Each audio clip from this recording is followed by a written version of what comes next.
Hello! Hello! Alors, on est arrivé à notre demeure pour les prochains jours. Et donc, on est au Ecolodge Palmari qui se situe au Brésil. On a changé de pays. Surprise!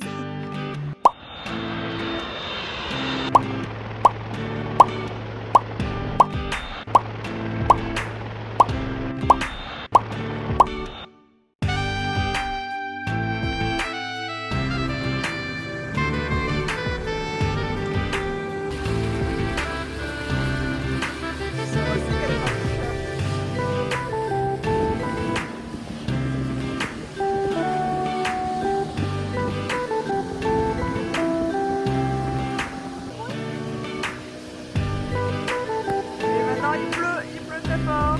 Yes.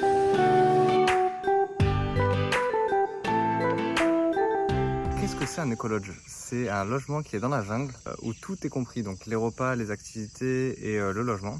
Et donc en activité, il y a plein de choses à faire ici. Donc on est arrivé en avion à Leticia aujourd'hui, qui est la ville la plus accessible dans l'Amazonie en Colombie. De Leticia, il y a plein d'excursions à faire et la raison pour laquelle on a choisi cet écolodge, c'est que de Leticia, toutes les excursions à faire, il faut trouver une bonne agence. Donc les excursions avaient un coût et donc on aurait bien voulu faire 1 ou 2 nuits dans la jungle au minimum et donc voilà, ça a un coût. Et du coup, on a contacté ici cet écolodge qu'on a trouvé via le site Tom Plan My Trip, qui est un site qui reprend tout ce qu'il y a à faire sur la Colombie, c'est un truc de dingue. Ils étaient ouverts à une négociation et donc on a pu trouver un prix qui nous convenait à tous les deux. Et donc ça nous a permis, nous, de venir ici, sinon on n'aurait jamais pu venir ici. On va rentrer dans la Maloca pour voir un peu ce que ça donne. Donc on voit bien qu'il n'y a pas de fenêtre, du coup c'est très sombre. Il y a juste le mur du fond qui est complètement ouvert avec une moustiquaire. Et du coup il y a 2 étages.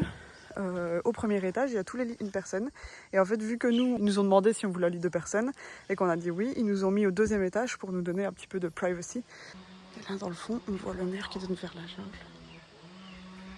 Nous, on est par là. Et voilà, nous, on est ici. On a du coup un petit hamac, si on veut se poser. Notre lit avec une moustiquaire bien épaisse, qu'on apprécie énormément. Et même une petite table avec 2 sièges, si on veut.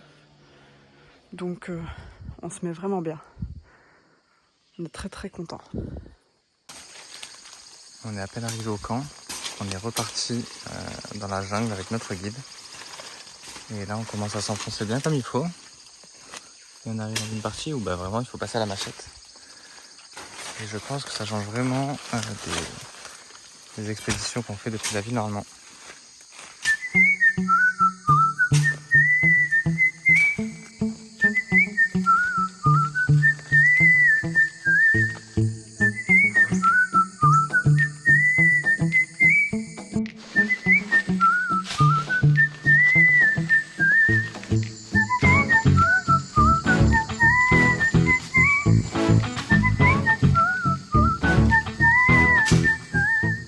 Ça fait 45 minutes qu'on marche, on a pu voir pour l'instant un toucan et des petits singes. Ça enfoncé dans la jungle et là on rentre au camp, c'est super cool, mais on est trempé. Il fait tellement chaud et humide et en plus on porte un t-shirt long manche et un pantalon long comme vous pouvez le voir sur le que on se protège des petites bêtes et du coup ça empire le truc, mais c'est quand même cool, très très cool. Une première incursion dans la jungle avant de peut-être faire un trek avec une nuit si on a l'occasion. Ce qui est très bien avec l'écolodge, c'est que là on est directement dans la jungle. Donc dès qu'on va aller se balader, directement on part dans la jungle. Donc on demande à un guide et pouf, c'est parti. 2 minutes on est dans la jungle. On ouais. a dit de prendre une nuncha pour y aller, etc. Ouais, c'est trop bien. Et puis tout est inclus, donc autant profiter. C'est sûr que là on va rester 4 jours. Pendant 4 jours on va pas arrêter, on va faire tout bouger. On n'a pas le temps nous. Et il y a plein d'activités.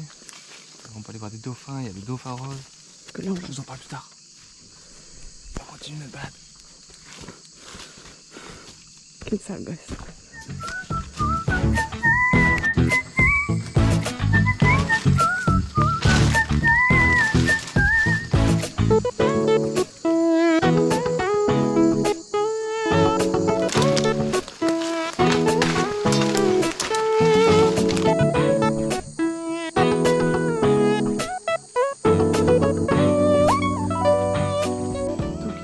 On voit que c'est très ouvert et apparemment c'est le vent, un vent super violent qui a vraiment cassé tous les arbres et honnêtement ça fait du bien de respirer un peu parce que sinon on est vraiment étouffé par la forêt au-dessus de nous et ici on voit le ciel. Donc voilà, et on voit Antonin qui galère un peu. Moi aussi je vais galérer. Coupé. Donc comme vous pouvez le voir, on est très rouge. On a très chaud. On revient d'un tour dans la jungle, donc on a fait un petit tour, 1 heure, histoire de voir un petit peu la jungle et les animaux qu'il y a autour. C'est très cool. Et notre guide, il est passé par des chemins, c'était pas des chemins. Hein.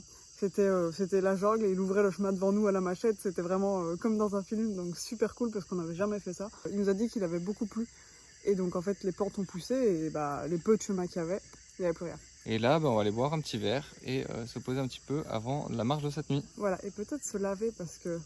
En fait, il fait très humide. Et en plus avec les longues manches et tout pour les insectes, d'ailleurs je pense qu'on va devoir les remettre de l'anti-moustique à nouveau parce qu'ils sont en train de tourner autour comme les chiens de la casse. Allez, à plus!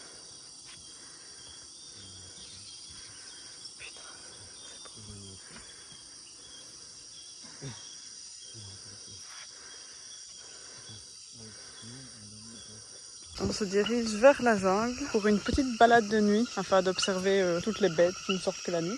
Et on entend déjà tout plein de bruit qui n'était pas là tout à l'heure.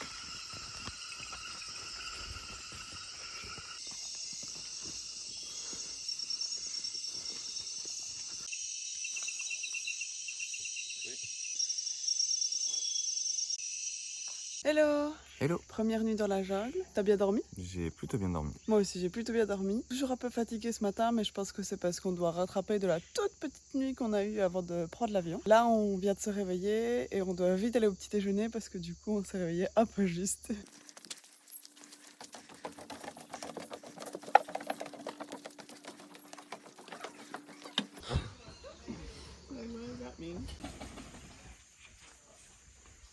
Laura, le perroquet du camp. Hello! Hello! Aujourd'hui nous sommes en kayak et nous sommes dans la forêt inondée qui est donc la partie de la forêt qui est sèche en été et qui pour le moment, comme on le voit, est sous l'eau parce qu'en fait donc, le niveau de l'eau entre l'hiver et l'été ici monte de 14 mètres.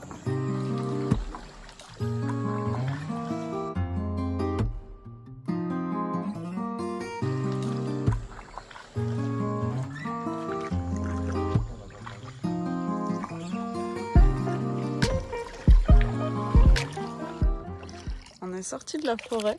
Coucou. Coucou. Et on est dans la lagune des piranhas. Il y a beaucoup de piranhas ici quand l'eau est basse, mais ici vu que l'eau est haute, il y en a moins, ou en tout cas leur concentration est plus faible, en toute logique par rapport à la concentration d'eau. On aimerait quand même bien essayer d'aller pêcher le piranha, probablement demain, donc on verra si on arrive à en pêcher un. Salut. C'était cool. C'était grave cool. Il commence à faire chaud et c'est cool parce que hier il faisait pas très beau et on avait beaucoup de pluie. Et là, ça fait du bien quand même d'avoir du soleil. On aurait peut-être dû mettre de la crème par contre. Là on va retourner dans la jungle donc ça va. On y va vite.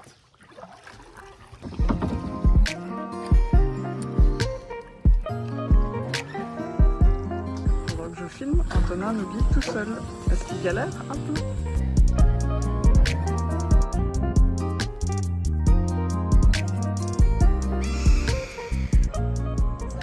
Hello, je me baigne. On est où? On est dans le Rio Coca, qui est un des affluents de l'Amazone, je pense. Bon, je t'interromps de suite, Chloé de l'Amazonie. Ici, Chloé du montage. Le Rio Coca, c'est pas du tout là. C'est autre part en Colombie, on va passer tout près.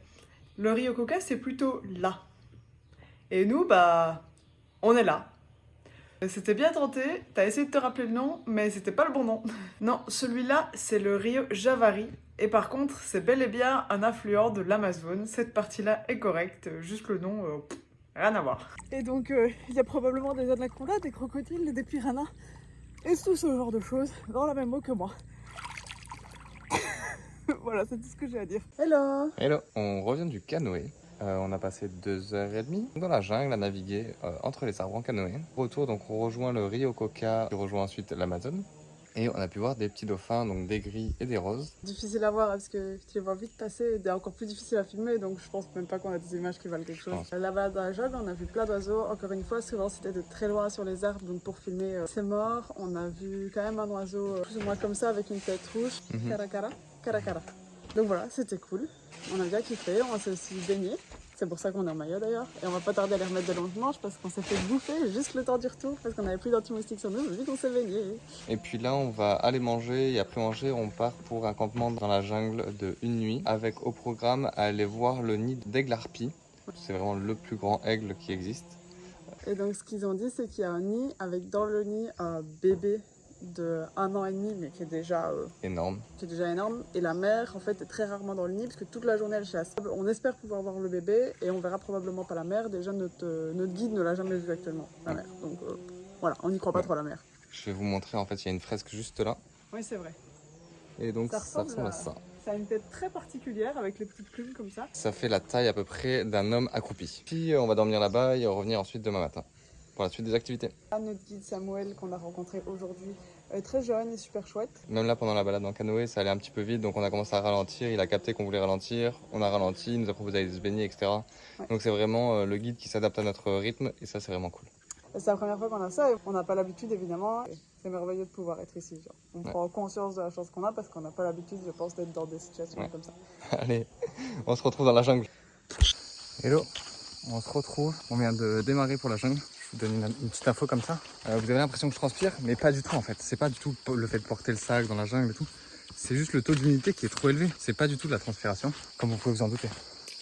On nous a montré un arbre à caoutchouc et du coup, dans la sève, qui sert à former du caoutchouc. Si on la frotte, ça finit par donner ça. Ça fait comme du chewing-gum. Voilà, c'est trop cool.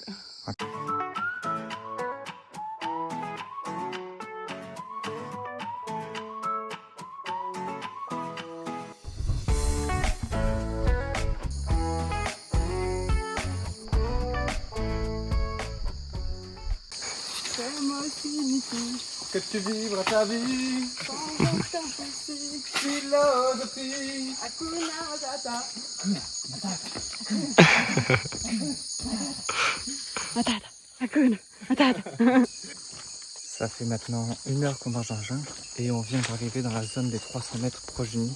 On doit donc être très silencieux pour éviter de déranger l'animal. On est trempé. En plus, au bout de 15 minutes de marche, je me suis rendu compte que j'avais un trou dans ma botte droite qui fait qu'à chaque fois qu'on doit passer une rivière, je suis bloqué. Faut que je fasse attention de ne pas mettre le pied droit dans l'eau. Sinon, juste ma chaussette est trempée et c'est la merde. Je vais passer la parole à Chloé parce que depuis le début, c'est moi qui fais le reportage animalier. Attention, je vous la passe. Bonsoir.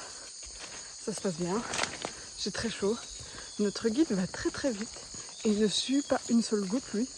Je ne sais pas de quelle planète il est. Je ne suis pas sûre de comprendre. Mais moi, je ne suis pas de la même planète que lui, en tous les cas. Donc là, ce qui se passe, c'est qu'on est arrivé très proche du nid. Notre guide est en train de nous faire une place pour qu'on puisse camper juste à côté du nid.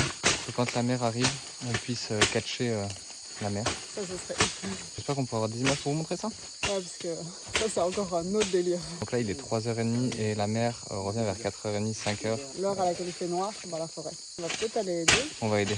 Le camp avant.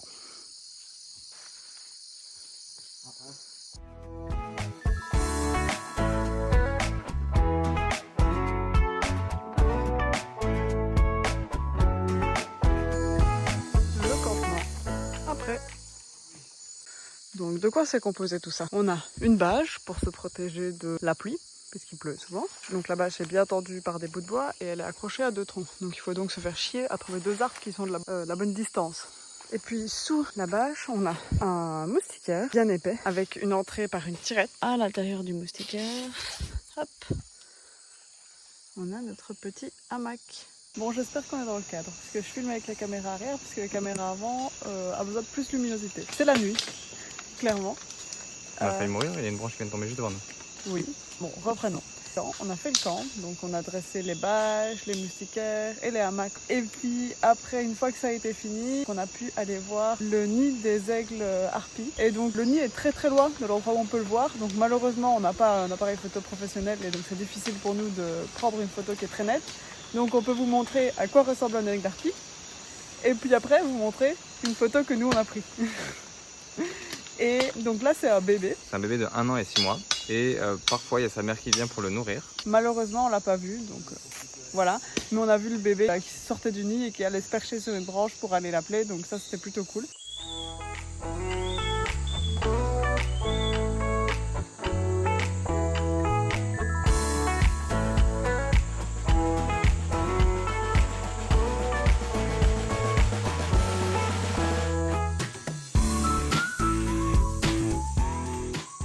Et puis on est revenu au camp, la nuit commence à tomber très vite. Il est 6h10, il fait nuit noire. Là, ils sont en train de faire le feu pour faire réchauffer la nourriture que le camp de base nous a passée.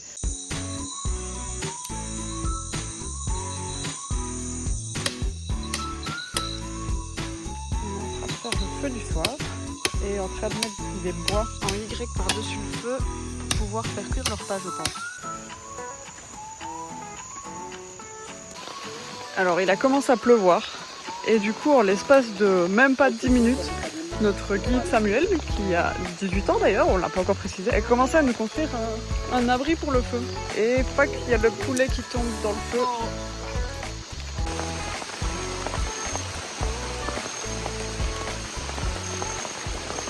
On va probablement aller dormir très tôt puisque du coup il fait totalement noir, il n'y a plus grand chose à faire, donc on va juste aller faire dodo. Passez une bonne nuit. Bisous, à demain. À demain. Hello, c'est moi. On me voit pas parce que je suis dans mon hamac, dans mon moustiquaire. Je suis pas arrivée à rentrer dans le moustiquaire correctement parce que je voulais me dépêcher et du coup en voulant me mettre sur le hamac, je suis tombée du hamac dans le fond du moustiquaire. Et puis j'ai réessayé une deuxième fois et je suis retombée et pendant tout ce temps-là la tirette était ouverte et puis Antonin est venu m'aider à faire la tirette derrière moi et j'ai commencé à checker voir s'il n'y avait pas un ou deux moustiques qui étaient rentrés. J'en ai trouvé 6 jusqu'à présent. Ça fait beaucoup 6. Déjà heureusement que je les ai vus parce que sinon ça aurait été buffet à volonté pour les moustiques. Bien joué Chloé. Hello. On est le jour 2. On a dormi dans la jungle. Plutôt bien passé. Et là on décolle pour 2 heures de marche. Et puis après on rentre au camp.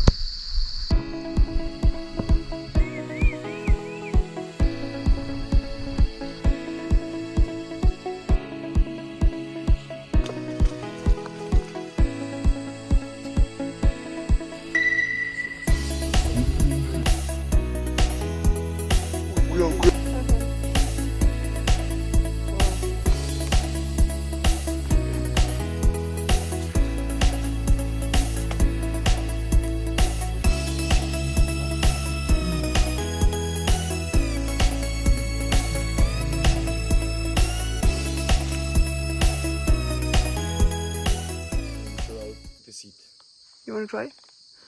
Yeah. Be careful. Ouais.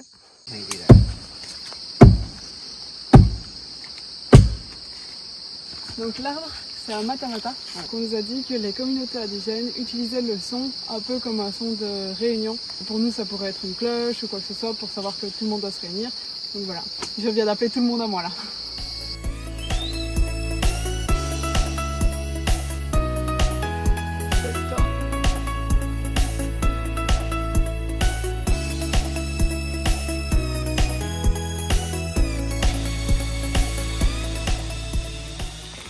Donc, on pêche le piranha. On a un petit bout de poulet au bout de notre canne à pêche. Il faut aller très vite dès que le poisson mord parce que sinon il bouffe le poulet et ton activité c'est nourrir les poissons plutôt que de les pêcher. Ce qui est un petit peu le cas pour le moment. Oh, Samuel Godsman. Nice. 1-0. Oh, es más pequeño que yo pienso. It's a youngster, he says. Ok, awesome. Gracias. Bye bye piranha. Oui? Si. Non, non, non. Je vais vous montrer un tour de magie. Ceci est du poulet. Attention, vous êtes prêts?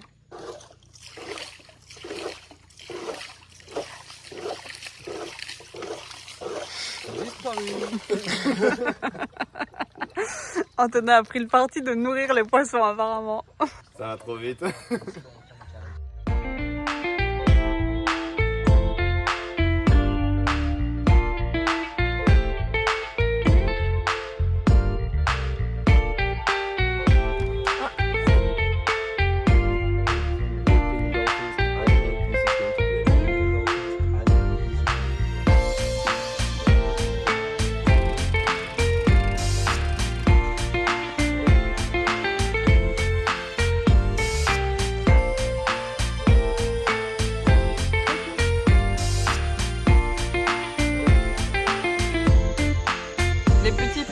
Qui ont été pêchés par Samuel cet après-midi et on va goûter ça ce soir. Clairement on n'a pas réussi à en pêcher un nous. On est nuls.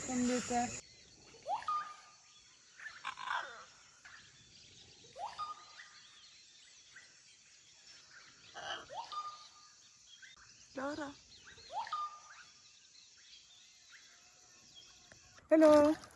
Hello. Du coup aujourd'hui on a refait un tour en kayak et cette fois-ci on est avec Samuel notre guide comme la dernière fois et Philippe qui est un volontaire à la réserve Et en fait, il est passionné des oiseaux, donc il a vraiment son propre guide, ses jumelles, tout ce qu'il faut, etc. Il connaît énormément de choses et donc il est venu avec nous aujourd'hui. Et du coup, c'est super cool parce qu'on peut vraiment prendre le temps de regarder des oiseaux, il nous explique lequel c'est, il nous le trouve dans le livre, etc. Donc c'est super intéressant de partager un peu sa passion comme ça. Et nous, évidemment, on n'en connaît pas autant, donc ça nous permet aussi de découvrir plus de choses. Donc c'est super chouette. Qu'est-ce que t'en penses ? C'est très cool. C'est beaucoup plus relax que la dernière fois du coup. Ouais. Parce que, du coup, on prend vraiment le temps pour observer les animaux. Ouais. Et c'est plaisant. Et on t'en a pagaille. Bon, comme on vous l'a dit avant, filmer les oiseaux avec nos téléphones, ça rend pas très bien. Et du coup, on a observé un petit peu les oiseaux. Ensuite, on a continué la balade et on a été au spot où il y avait tous les dauphins. Et par contre, là, on en a vu beaucoup. Wow.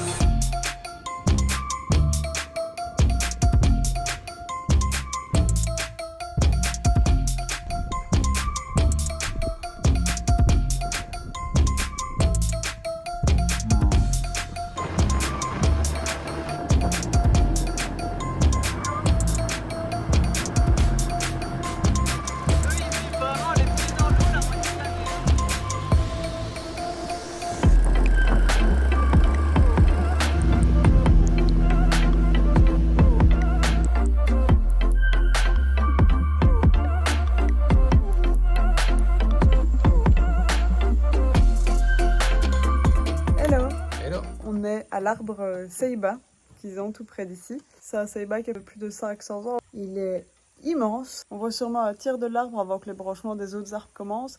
Et puis avant, j'ai filmé quand on arrivait l'arbre qui dépassait de plus d'un arbre des autres. Il est immensissime, c'est le plus grand qu'on ait vu, je pense. Et donc là, il est inondé pour le moment. Donc on est en kayak tout près de ses racines. Donc là, il y a juste une racine, ça fait déjà la taille de Chloé. Il est absurdement grand. Une fois qu'on est rentré au bateau, Samuel nous a un petit peu expliqué la signification de l'arbre pour eux. Les peuples qui vivent dans la forêt croient en la mère nature et en le fait qu'une entité qui est de la nature se représente dans tous les arbres, dans tous les animaux, dans tout ce qui vit sur Terre et que tout est connecté. Et évidemment, l'arbre qui est immense et qui est très ancien est une espèce de personnification de la nature. Du coup, ils viennent régulièrement en bas de l'arbre pendant la saison sèche, au moment où les racines sont découvertes et qu'il n'y a plus d'eau, pour des célébrations, pour venir poser des offrandes, etc. C'est vraiment un endroit très important pour eux de culte. Et selon lui, l'arbre a 70 000 ans, 70 000 ans. Bon, évidemment, on ne sait pas si c'est vraiment le cas ou pas, mais en tout cas, il a un certain nombre d'années au vu de sa taille. Et il nous a aussi parlé d'une légende locale qui est Curupira. Curupira, ce serait une entité protectrice de la nature qui a les yeux verts et les cheveux en feu et qui a des pieds qui vont dans les sens opposés. Quand les gens font du mal à la nature, Curupira se transforme en quelqu'un à qui tu fais confiance et te perd dans la jungle. Il t'emmène avec lui au plus profond de la jungle et puis après il disparaît et toi tu es perdu. Hello. Hello. Donc on a été voir le Ceiba Tree, donc c'est un type d'arbre. Putain qui me mordait. Eh, ça fait mal en plus.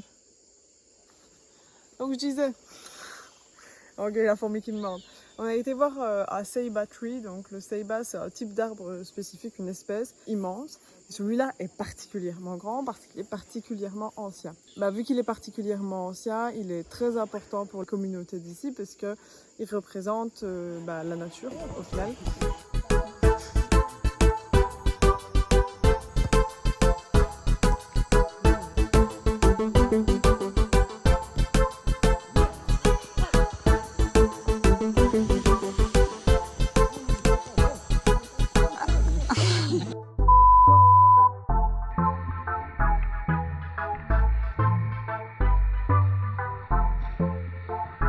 I got that. Thank you very much.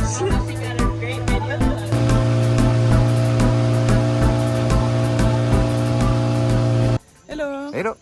On va partir de l'écologe de la réserve Palmari. C'était notre dernier matin. On part très tôt aujourd'hui parce qu'il y a plein de gens qui partent et du coup on prend le gros bateau qui est plus lent. Et il y a quelqu'un qui a un avion à 11h, donc nous voilà prêts à partir à 6h du matin.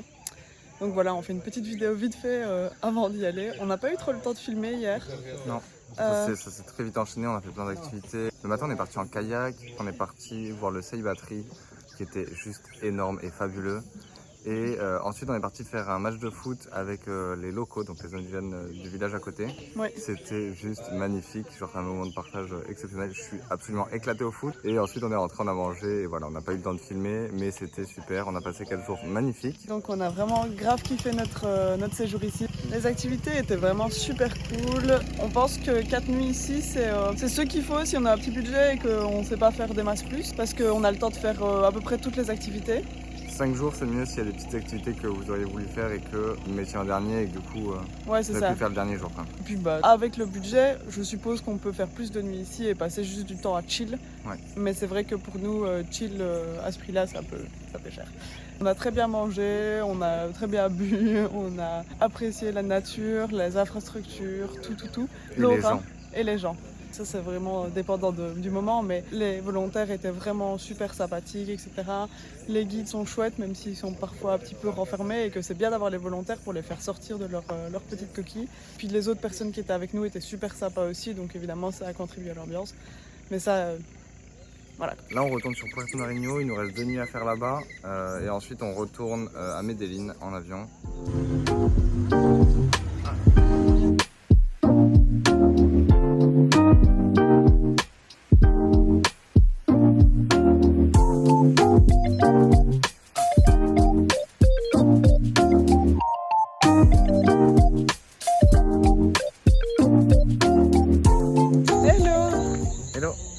On est de nuit. Aujourd'hui, on a fait beaucoup de bateaux. Donc on a quitté la réserve Palmari. On est allé jusqu'à Leticia. Ça nous a pris 3h30 pour atteindre Leticia. On est parti à 6h20 du matin de la réserve.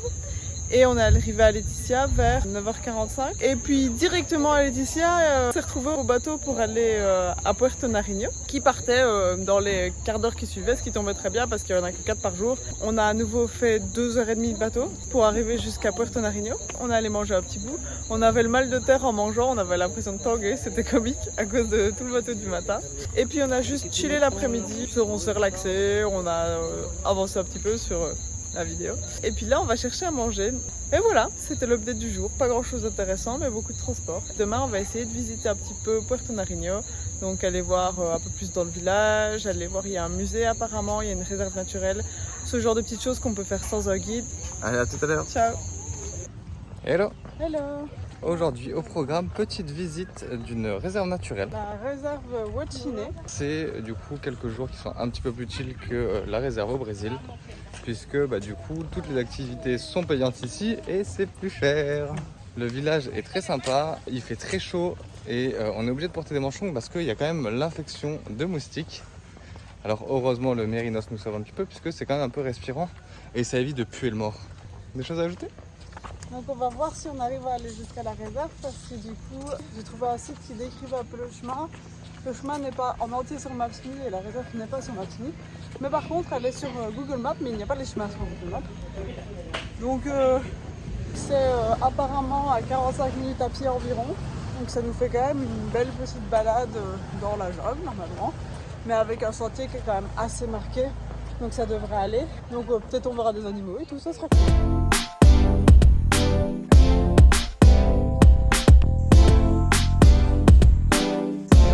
Donc un autre ceiba, Huachine dans le dialecte d'ici, d'où la réserve Huachine. Et donc celui-là apparemment fait genre 45 mètres de haut, donc il fait à peu près 2 tiers de la taille de celui qu'on a vu au Brésil il y a quelques jours. Et là il y a Antonin qui a trouvé une petite chenille accrochée à une toile d'araignée et qui n'arrive pas à la photographier. Ici on a l'arbre Esengulaor, et donc c'est pas l'arbre principal mais c'est l'arbre qui est enroulé autour. Et donc grandit du haut, puis descend vers la terre, prend racine, et puis étrangle grosso modo l'arbre dont il s'est servi pour grandir. Alors on a ici l'arbre marcheur, puisqu'en fait ses racines se plantent petit à petit, ce qui fait qu'on a l'impression que l'arbre bouge. Et les racines sont dotées de piquants super piquants et super durs, qui sont notamment utilisés pour râper du yucca.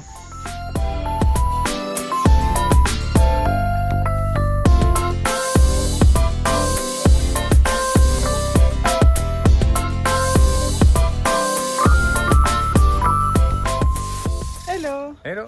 On revient de la réserve Huachine. On est allé là ce matin. Donc il y a environ 20 minutes de marche en fait, pas 45. Mais vu qu'il y a de la boue et qu'on est en chaussures, on a quand même essayé d'éviter la boue, donc ça nous a plus pris 30 minutes je pense. Et donc là-bas on a vu des poissons. Ce sont des poissons qui n'ont pas de petites nageoires, qui sont assez préhistoriques. On a vu ça, on a vu les énormes nénuphars Victoria qui sont dans les plus grands. Ensuite, il y a un guide de la réserve qui nous a montré le Ceiba de la région. Et à cet endroit-là, on a pu voir une petite grenouille verte et noire. C'est la première qu'on voyait de ce type-là. Et au retour, on en a vu 2 ou 3. Et on a vu aussi un animal inconnu. On va demander aux gens de l'hôtel parce qu'on a vu qu'il y avait une peinture de cet animal sur le balcon de l'hôtel où on dort. Donc on va juste leur montrer, leur demander le nom et potentiellement on saura le nom d'ici là. Et en allant au Ceiba, il nous a expliqué comment ça fonctionnait le Ceiba parce que je suis toujours impressionnée de la croissance du Ceiba parce que c'est immense et je me dis comment est-ce que ça a l'espace de pousser parce qu'en fait la forêt est tellement dense, autour du Ceiba il y a toujours de la place parce que rien ne pousse vraiment juste en dessous. Mais à quel moment il a l'espace pour pousser ce pauvre bougre? Et donc il m'expliquait que donc, la graine de Ceiba est comme une petite plume et donc déjà ça pousse pas juste à côté du Ceiba, ça tombe pas juste à côté mais ça s'envole loin. C'est pour ça qu'ils sont si espacés. Et donc sur 100 plumes, il y en a peut-être une seule qui va faire un Ceiba parce qu'il y en a plein qui s'accrochent aux arbres, il y en a plein qui ne tombent pas jusqu'au sol. Et dans celles qui tombent jusqu'au sol, il faut encore en effet qu'elles aient l'espace de pousser puisque si c'est dans une partie très dense de la forêt, ça poussera pas. Donc voilà, c'est pour ça aussi que les Ceibas sont très vénérés, c'est qu'ils sont aussi très rares et qu'il est difficile de les faire pousser. Donc voilà, celui-là faisait à peu près 45 mètres de haut, donc beaucoup plus petit que celui de 70-75 mètres qu'on a vu au Brésil. Mais toujours très impressionnant ces arbres-là, un peu majestueux comme ça. Hello. Alors on vient de ressortir de la fondation Natutama et donc c'est un organisme ici qui s'occupe de sensibiliser les personnes, que ce soit visiteurs ou habitants, les enfants, etc. à prendre soin de la nature, à respecter l'environnement et l'écosystème de l'Amazonie. C'est vraiment bien fait. Donc l'entrée c'était 10 000 pesos colombiens par personne et en fait ils ont recréé dans 2 pièces un environnement d'hiver et un environnement d'été de l'Amazonie. Donc l'environnement d'hiver, on voit en fait ce qui se passe sous l'eau dans la forêt inondée, donc entre les racines des arbres, les différents poissons qu'on peut trouver, qui est carnivore, qui ne l'est pas, donc vraiment une représentation 3D de la chose. Et la deuxième pièce, c'est plus une plage avec donc comment est le Rio l'été, donc quand il y a moins d'eau, que l'eau se retire, avec toutes les espèces, les caïmans, les dauphins dans le Rio, mais aussi les hommes qui viennent polluer la planète et les oiseaux, etc. Et c'est super intéressant et super immersif. Oui, c'est chouette, c'est vraiment très chouette, c'est vraiment bien fait. Déjà, ça permet de voir un peu toutes les sortes d'espèces qui sont dans l'Amazonie, notamment en termes de poissons, parce qu'on ne voit pas tout puisque l'eau est très trouble ici. Apparemment, il y a des lamantins, par exemple, il y a des raies qui sont sur le sol. Tout ça, on ne voit pas, hein, c'est caché. Donc voilà, c'était super cool de découvrir ça. On a pris un petit livre du coup des légendes, parce que c'était super intéressant. Et donc là, on avait une sculpture, on l'avait déjà remarqué, d'un dauphin avec un chapeau. Et on se demandait un peu what the heck. Et du coup, on sait maintenant. C'est la légende du dauphin rose qui en fait se déguise en humain pour venir danser avec les humains. Et du coup, il met en chapeau, en fait, c'est une raie qui lui permet de respirer. Autour de sa taille, il a un anaconda qui lui sert de ceinture et qui permet de garder le contact avec l'eau. Puisque l'anaconda aussi est la mère de l'eau. Sur son poignet, on peut voir un crabe qui lui sert de montre parce qu'en fait il doit surveiller l'heure pour savoir quand il doit retourner dans l'eau, un peu comme Cendrillon. Puis en fait il vient ici, il vient faire la fête, il met des femmes enceintes et les femmes accouchent d'un bébé avec des parties dauphins.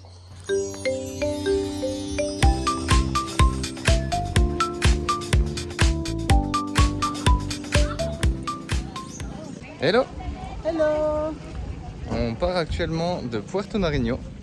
On a passé 2 jours dans le village où on n'a pas fait grand chose. Aujourd'hui c'est l'anniversaire de Chloé, on lui souhaite tous un bon anniversaire. Bien sûr quand la vidéo sortira ça fera bien au moins 6 mois que l'anniversaire sera passé, mais bon. Concernant Puerto Nariño, c'est un petit village qui est vraiment tranquille. Il n'y a pas grand chose à faire. Dans le village bien sûr, après aux alentours, si on prend une excursion etc, il y a plein de choses à faire. Mais comme on avait déjà tout fait dans la réserve naturelle, on n'a pas fait grand chose ici.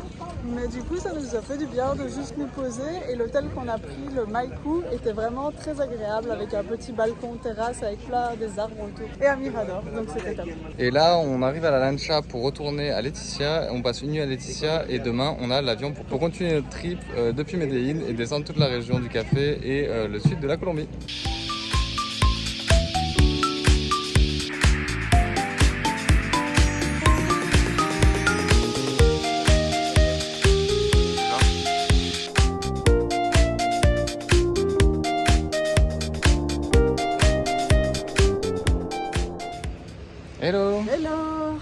retrouve là où tout a commencé, l'aéroport de Laetitia. Alors on se sent très moite, on se sent un peu sale parce que on a à peu près les mêmes vêtements depuis une semaine et on se sent très content. C'était une expérience fabuleuse, on a passé une semaine dans la forêt amazonienne. On a fait 4 jours dans la jungle profonde du Brésil et c'était vraiment une expérience super. Plein d'activités, des rencontres fabuleuses. La réserve naturelle Palmari où on a passé les 4 jours, c'était vraiment top. Déjà les infrastructures étaient vraiment pas mal. Il s'est avéré qu'on est tombé sur une super chouette équipe de volontaires et on s'est bien entendu avec tout le monde qui était là. Donc ça, tant mieux pour nous. Et puis les activités sont très très cool, ça donne honnêtement très envie de revenir. Je trouve que l'option écologique qu'on a pris était vraiment rentable puisque dès qu'on veut faire une excursion ici pour aller dans la jungle, les chiffres montent très vite et on se retrouve très vite à payer cher une excursion. Tandis que là, on a vraiment toutes les excursions qui étaient prises en charge. C'était directement dans la jungle, donc ça allait très vite pour faire les activités. Et puis après, les 2 jours à Puerto Nariño, c'était vraiment 2 jours plus calmes, plus chill. Je suis pas sûre qu'ils étaient vraiment nécessaires. On aurait pu repartir directement après les 4 jours parce qu'on n'a pas honnêtement fait grand chose puisqu'on ne voulait pas repayer des excursions. Mais d'un autre côté, je pense que ça nous a permis de ne pas avoir un petit goût de trop peu, de ne pas se dire « Oh, 4 jours, c'est déjà fini, on repart ». Donc là, du coup, on était encore un petit peu là, ok, on faisait plus vraiment des activités, mais on était toujours dans l'Amazonie, quoi. J'espère que l'épisode en Amazonie vous a plu. On se retrouve dans le prochain épisode dans la région du café. Donc si vous avez aimé notre vidéo, laissez-nous un petit commentaire pour nous dire « Waouh, vous êtes trop cool, on aime trop vous regarder ». C'est chouette, ça nous fait plaisir. Et puis sinon, abonnez-vous, hein. Et la petite cloche, on sait jamais. Du coup, c'est un espèce de gros verre qui est à l'auberge ici. Et donc, ils sont apparemment prêts à manger. Je sais pas si on le voit bien. Ouais, on voit bien. Donc voilà, ils sont prêts à manger. Du coup, vivants. On n'a pas envie d'essayer. C'est seulement 3000 pesos. Mais c'est gros, hein. Putain. Je vais le remettre.